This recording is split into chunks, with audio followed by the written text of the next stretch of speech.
고린도 교회에는 근친상간에 죄를 지은 자가 있었습니다. 그는 아버지가 버젓이 살아있음에도 불구하고 아버지의 아내와 부적절한 관계를 맺고 있는 사람이었습니다. 이러한 죄악은 사실 하나님을 모르는 이방인들 사이에서도 없는 그런 죄였습니다. 하지만 아이러니하게도 세상에도 없는 악이, 세상에도 없는 죄가 교회 안에, 그러니까 고린도 교회 안에 있었습니다.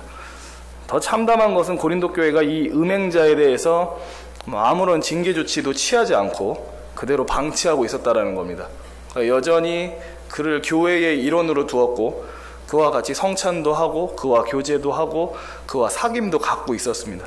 그래서 바울은 고린도전서 5장 시작하자마자 계속 같은 얘기를 합니다. 어떤 얘기를 하냐면 그 음행하는 자를 속히 교회에서 내쫓아라 라고 계속해서 명령을 합니다.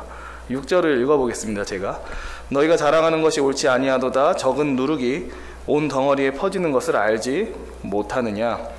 이제 당시 고린도가, 그러니까 고린도 교회가 있던 고린도가 큰 항구 도시였던 만큼 유능하고 재능 있는 사람도 되게 많았고 세상적으로 지혜롭다라고 할 만한 사람들도 되게 많이 있었습니다. 또 그렇게 잘 나간다, 세상적으로 좀 잘났다 하는 사람들이 많이 모인 곳이 또 고린도 교회이기도 했습니다. 바울은 그런 고린도 교회에게 이런 식으로 얘기를 합니다.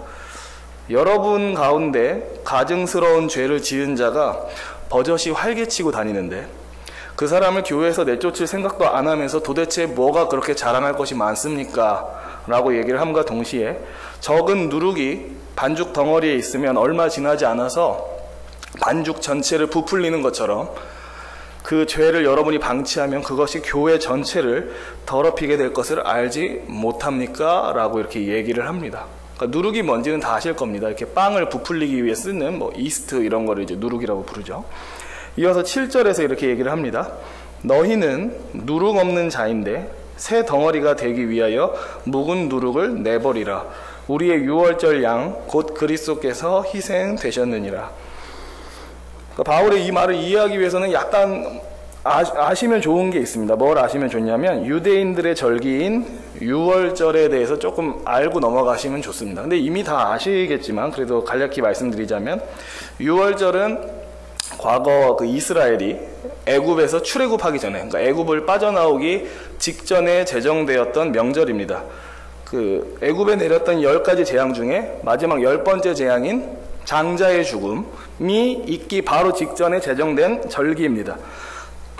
그때 뭘 했는지는 다 알고 계실 겁니다. 6월절이 되면 그날 이제 저녁에 흠 없는 1년 된 수컷 어린 양을 잡습니다.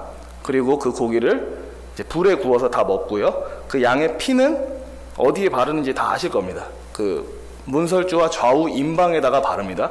왜 그렇게 하냐면 그렇게 해야만 장자의 죽음을 면할 수가 있습니다. 이게 6월절이고요. 6월절 직후에 곧바로 이어지는 절기가 또 있었습니다. 그건 뭐냐면 무교절이라고 하는 절기가 있었습니다. 그러니까 6월절이 있으면 곧바로 따라붙는 절기가 무교절이라는 게 있었는데 무교절은 말 그대로 무교병, 그러니까 누룩을 넣지 않은 빵을 먹는 절기였습니다. 그 무교절이 되면은 이스라엘 사람들이 그 유대인들이 지켜야 되는 게 있는데 그건 뭐냐면 집 안에 누룩을 싹 다 제거해야 됐습니다. 그리고 그 일주일 동안에는 누룩 없는 빵, 그냥 무교병만 계속 먹어야 됐습니다. 맛도 없는 무교병을 왜 하나님은 계속 먹으라고 했는가? 그 누룩이 상징하고 있는 바가 있었기 때문에 그렇습니다. 거기서 누룩은 무엇을 상징하고 있었냐면 애굽에서의 죄악된 삶을 상징하고 있었기 때문에 그렇습니다. 그래서 하나님께서는 누룩을 버려라 라는 말은 이런 거였죠. 너희가 애굽에서 살던 그 죄악된 삶을 다 청산해라. 이제 너희는 내 백성이니까 이전과 똑같이 살면 안 된다라는 걸 가르쳐 주신 겁니다. 그래서 하나님께서는 그 유월절과 무교절을 제정하시면서 두 가지를 가르쳐 주신 겁니다. 죽음을 면하고 싶다면 너희에게는 희생 제물이 필요하다라는 사실을 알려주셨고, 또 하나는 누룩, 곧 이전에 살던 죄악된 삶을 너희가 내 앞에서 청산해야 할 것이다 라는 것을 알려주셨습니다. 그 두 가지 절기로요. 그래서 그걸 그대로 가져와서 이제 바울은 설명을 하는 겁니다. 여러분은 누룩이 없는 자입니다. 이 말은 과거에 살던 죄악된 삶을 이제는 청산해야 되는 사람들입니다 라고 얘기를 합니다. 그리고 계속 얘기하기를 여러분이 그렇게 죄악된 삶을 청산하고 살 수 있기 위해서 유월절 어린 양 대신 예수께서 우리를 대신해 죽으셨습니다라는 얘기를 합니다. 그러니까 예수님이 우리를 위해서 죽으신 이유는 무엇인가? 우리의 죄를 사하시기 위해서고 또 우리의 형벌을 대신 받으시기 위해서인가 동시에 우리가 이전에 살던 죄악된 삶을 이제 멈추고 하나님을 위해 살게 하기 위해서 그렇게 하신 겁니다. 여기서 잠시 기독교가 주는 구원이 무엇인지 좀 얘기를 나눴으면 좋겠습니다. 기독교가 주는 구원은 무엇인가? 그러니까 예를 들어서 제가 이제 물에 빠졌습니다. 그럼 저는 물에 빠졌으니까 살려주세요 라고 이렇게 외치겠죠. 물론 이렇게 뭐 앙증맞게 외치지 않겠죠. 막 살려주십시오 하면서 막 난리치면서 막 외치겠죠. 제가 살려주십시오 라고 외칠 때 저는 무엇으로부터 저를 구원해달라고 요청하는 걸까요? 제가 물에 빠져서 죽어가고 있습니다. 근데 막 살려주세요 살려주세요 외치고 있습니다. 그럼 저는 무엇으로부터 저를 구원해달라고 외치는 겁니까? 물과 죽음으로부터 저를 구원해달라고 외치는 겁니다. 그죠? 그럼 기독교는 과연 무엇으로부터의 구원을 말하는, 종교라는 말은 되게 싫지만 그냥 굳이 표현을 쓰자면 기독교는 과연 무엇으로부터의 구원을 말하는 종교일까요? 그것은 죄와 죄의 지배 그리고 사망으로부터의 구원입니다. 거기로부터 벗어나는 겁니다. 그러니까 단순히 기독교가 주는 구원은 나는 원래 지옥 가야 마땅했지만 천국 가게 됐다. 다 끝이 아닙니다. 또 뭐가 있냐면 기독교가 주는 구원은 그것뿐만 아니라 죄와 죄의 지배, 그러니까 죄가 우리를 이렇게 붙잡아서 계속 죄를 짓게 하는 삶으로부터 구원시켜주는 게 기독교의 구원입니다. 그래서 기독교에서는 구원받은 자가 반드시 나타내야 되는 모습이 있습니다. 그건 뭐냐면 과거에 살던 죄악된 삶을 멈춰야 됩니다. 왜냐하면 기독교가 주는 구원이 너는 원래 지옥 가야 되지만 천국 가게 됐어. 좋지? 이게 끝이 아니라 하나님이 이제는 당신을 죄악된 삶에서 건져내셨습니다. 하나님께서 당신이 이전에 그 죄의 지배 아래 살고 있었는데 이제 죄의 지배 아래에서 당신을 풀어주셨습니다를 말하는 게 기독교의 구원이기 때문에 그렇습니다. 예를 들어 드리겠습니다. 어떤 사람이 있습니다. 이 사람이 가장임에도 불구하고 가정을 돌보지 않습니다. 아내와 자녀를 돌보지 않고요. 집에 잘 들어가지 않을 뿐만 아니라 그냥 평생을 술에 찌든 채 외간 여자들과 막 흥청망청 시간을 보내는 그런 사람이었습니다. 근데 만약에 이 사람이 예수를 믿게 되었습니다. 그럼 이 사람은 어떻게 변화되어야 됩니까? 나 이제 예수 믿으니까, 나 이제 예수 믿고 천국 간다라니까 이제 남은 여생 즐겁게 살다 가야겠어. 계속 술 마시고 계속 외간 여자들과 즐거운 시간 보내고 뭐 가정은 뭐 알 바 아니고 이렇게 살아야 될까요? 만약에 그 사람이 자기 입으로 나 예수 믿어라고 얘기를 하는데도 이전에 살던 죄악된 삶을 조금도 청산하지 않고 똑같이 살고 있다면 엄밀하게 말해서 그 사람은 기독교가 말하는 구원을 받지 못한 사람입니다. 왜냐하면 기독교가 주는 구원은 지옥 갈 거 천국 가게 됐습니다가 다가 아닙니다. 죄의 지배, 악한 삶을 사는 그 우겨싸임으로부터 풀려난다라는 겁니다. 그래서 이 사람이 진짜 기독교가 주는 구원을 받았다라면 어떤 모습이 나타나야 되냐면 집에 돌아와야 됩니다. 이제 집에 돌아와서 이전에 잘 하지 않았던 가장의 책임을 해야 되고요. 아버지의 책임을 감당해야 되고요. 돈 엉뚱한 데다 이제 쓰는 게 아니라 가정을 돌보는 데 써야 되고요. 술 마시면서 흥청망청 외간 여자랑 시간 보내야 되는 게 아니라 아내한테 정조를 지키면서 살아야 됩니다. 거기까지가 나타나야 엄밀하게 말해서 이 사람은 과연 하나님이 주신 구원을 받은 사람이 맞구나 라는 얘기가 나오는 겁니다. 삶이 변하지 않았다면, 과거의 죄악된 삶을 청산하지 않고 있다면, 물론 완전히 청산할 수 없을 수 있습니다. 그러니까 조금씩 이제 죄악된 삶을 멈춰 나가야 되는데, 이러한 모습이 조금도 없다면 그 사람은 사실 정말 자기가 예수 믿는지 돌이켜 봐야 된다는 거죠. 그러니까 바울이 이런 얘기를 하고 있는 겁니다. 유월절 어린 양 대신 예수께서 여러분을 위해 십자가에 달려 죽으신 이유는 여러분 안에 있는 누룩, 곧 죄악된 삶을 청산하게 하기 위해서 그렇게 하셨습니다라고 얘기를 하는 겁니다. 그러니까 이 얘기를 하고 싶어서 바울이 막 유월절, 무교절 이런 얘기를 막 꺼낸 거죠. 8절 같이 읽어보도록 하겠습니다. 이러므로 우리가 명절을 지키되 묵은 누룩으로도 말고 악하고 악의에 찬 누룩으로도 말고 누룩이 없이 오직 순전함과 진실함의 떡으로 하자. 딱 보시면 혹시 이 명절이 뭔지 보이시나요? 어떤 절기인지? 이게 무교절을 의미하는 겁니다. 무교절. 그러니까 누룩이 들어있지 않는 빵을 먹는 그 무교절을 의미하는 겁니다. 그러니까 얘기를 하죠. 묵은 누룩으로도 하지 말고 악의에 찬 누룩으로도 하지 말고 순전함과 진실함의 떡으로 하자. 바꿔 얘기하면 누룩이 들어있지 않는 깨끗한 떡으로 하자. 이렇게 얘기를 하고 있는 겁니다. 그러니까 무교절에 누룩이 들어있지 않은 떡을 먹는 것처럼 고린도 교인 여러분도 누룩, 곧 죄악된 삶을 이제 제거하고 하나님 앞에서 순전하고 진실하게 사는 것이 마땅합니다. 라고 이제 계속 흐름상 그런 얘기를 하고 있습니다. 왜 지금 바울은 유월절과 무교절을 얘기하면서 누룩을 버리라고 얘기하고 있을까요? 왜 유월절과 무교절 얘기를 꺼내면서 너희 안에 있는 묵은 누룩을 자꾸 제거하라고 얘기를 할까요? 지칭하고 있는 게 명확하게 있습니다. 바울이 지칭하고 있는 그 제거해야 할 묵은 누룩이 무엇이겠습니까? 그것은 5장에서 얘기하고 있는 고린도 교회 안에 있는 근친상간의 죄를 지은 사람을 말하는 겁니다. 그 사람을 묵은 누룩으로 규정하고 그 사람을 교회 안에서 제거해라. 말이 좀 이상하네요. 내쫓아라 라는 얘기를 계속 하고 있는 겁니다.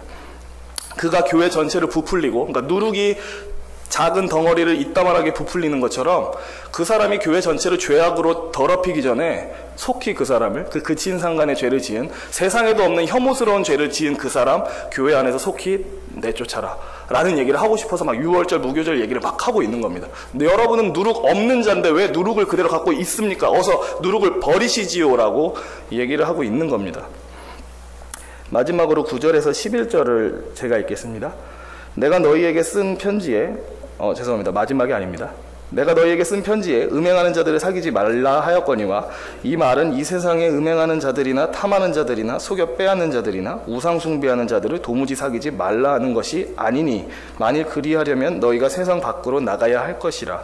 이제 내가 너희에게 쓴 것은 만일 어떤 형제라 일컫는 자가 음행하거나 탐욕을 부리거나 우상 숭배를 하거나 모욕하거나 술 취하거나 속여 빼앗거든 사귀지도 말고 그런 자와는 함께 먹지도 말라 함이라. 어떤 편지인지는 기록이 남아있지 않아서 모르지만 바울이 고린도 교인들에게 과거에 썼던 편지가 있었던 것 같습니다. 그때 고린도 교인들에게 바울이 이런 편지를 썼습니다. 음행하는 자들과 사귀지 말아라. 음행하는 자들과 교제하지 말아라 라고 얘기를 했었습니다. 이때 이 음행하는 자라는 말은 정말 말 그대로 성적으로 부정한 짓을 저지르는 사람을 음행하는 자라고 지칭한 거고요. 그리고 일종의 제유법입니다. 그러니까 단어 하나를 가지고 큰 거를 설명하는 건데, 예를 들면 사람이 떡으로만 살 수 없습니다 라고 얘기할 때 그때 말하는 떡은 정말 떡만 가리키는 게 아니죠. 사람이 떡으로만 살 수 없습니다 라고 할 때 그 떡은 사람이 먹는 모든 음식물을 대표로 그냥 총칭한 거잖아요. 그렇죠? 이것도 먹고 저것도 먹는데 그냥 떡이라고 하는 단어 하나로 이걸 다 설명한 겁니다. 이게 제유법인 건데, 이 음행하는 자라는 말도 일종의 제유법입니다.